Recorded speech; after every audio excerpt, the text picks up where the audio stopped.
एक शहर था, बड़ा, चमकदार और सपनों से भरा हुआ। ऊंची ऊंची इमारतें, बड़ी बड़ी गाड़ियां और भागती हुई जिंदगी। उसी शहर में रहता था एक बहुत अमीर आदमी, आर्यन मल्होत्रा। लोग उसे सफल इंसान कहते थे। उसके पास पैसा था, नाम था, इज्जत थी। लेकिन उसके दिल में एक सवाल हमेशा घूमता रहता था कि क्या लोग इंसान की कद्र उसके दिल से करते हैं या उसके कपड़ों से। आर्यन गरीब घर में पैदा हुआ था। बचपन में उसने बहुत अपमान देखा था। कई बार उसके पिता को सिर्फ इसलिए नीचा दिखाया गया क्योंकि उनके पास पैसा नहीं था। वही बातें उसके दिल में कहीं छिपी रह गई थीं। वो अमीर तो बन गया, लेकिन वो जानना चाहता था कि क्या दुनिया बदली है या नहीं। एक दिन सुबह उसने तय किया कि वो सच्चाई खुद देखेगा। उसने अपने सारे काम रद्द कर दिए, महंगे कपड़े उतार दिए, पुराने फटे कपड़े पहन लिए, बाल बिखेर लिए, चेहरे पर थोड़ी मिट्टी लगा ली। आईने में देखा तो खुद को पहचानना मुश्किल था।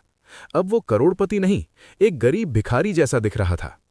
वो शहर के सबसे व्यस्त चौराहे पर जाकर बैठ गया, हाथ में एक पुराना कटोरा लिया और चुपचाप बैठ गया। लोग आते जाते रहे, कुछ ने देखा ही नहीं, कुछ ने सिक्का फेंक दिया जैसे कोई बोझ फेंक रहे हों। कुछ बच्चों ने सवाल किया, मम्मी ये ऐसे क्यों बैठे हैं? और जवाब मिला, काम नहीं करते होंगे। आर्यन सब सुन रहा था। उसे दुख भी हो रहा था, लेकिन वो शांत था। तभी उसकी नज़र सामने बने एक बड़े कार शोरूम पर पड़ी। कांच की दीवारों के अंदर चमचमाती गाड़ियां रखी थीं। उसने सोचा, चलो देखते हैं, अगर मैं इस हालत में गाड़ी खरीदना चाहूं तो क्या होगा।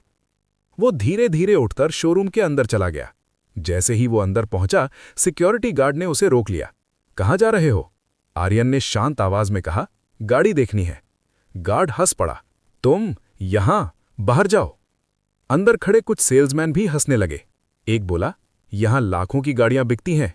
दूसरा बोला, पहले आईना देखो। आर्यन ने एक लाल रंग की कार की तरफ इशारा किया। ये कितने की है? सेल्समैन ने तिरस्कार से कहा, तुम्हारी पहुंच से बहुत दूर। आर्यन ने कहा, फिर भी बता दीजिए। 30 लाख, उसने हंसते हुए कहा। आर्यन ने कहा, अगर मैं खरीदना चाहूं तो? अब सब जोर से हंस पड़े। गार्ड ने उसका हाथ पकड़ा और उसे बाहर धक्का दे दिया। दरवाजा उसके पीछे बंद हो गया।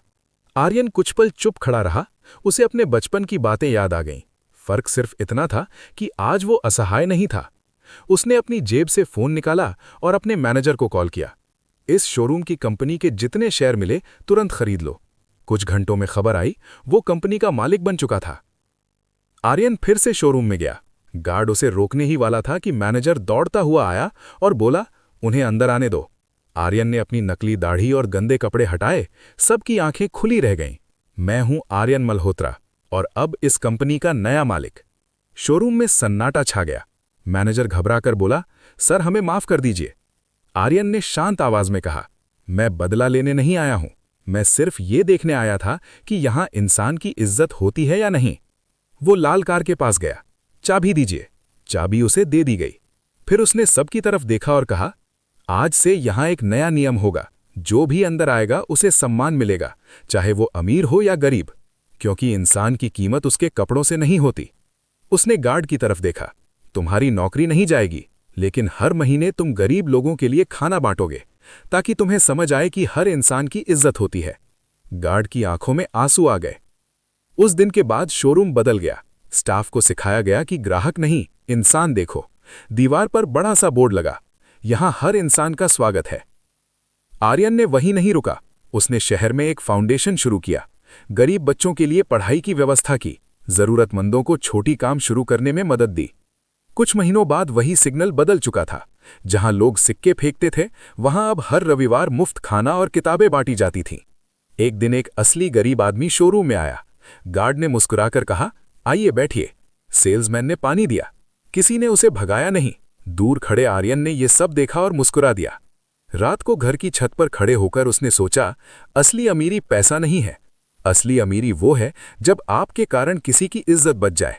उसने समझ लिया था कि दुनिया पूरी तरह बुरी नहीं है, बस लोगों को याद दिलाने की जरूरत है कि इंसानियत सबसे बड़ी चीज है। और उस दिन से उसने एक नियम बना लिया, हर साल एक दिन वो गरीब बनकर निकलेगा, ताकि उसे याद रहे कि वो कहां से आया है। कहानी का संदेश बहुत सीधा है, किसी को उसके कपड़ों से मत पहचानो, क्योंकि असली पहचान दिल और व्यवहार से होती है। और कौन जानता है, जिसे आप छोटा समझ रहे हो वही आपको जिंदगी का सबसे बड़ा सबक सिखा दे।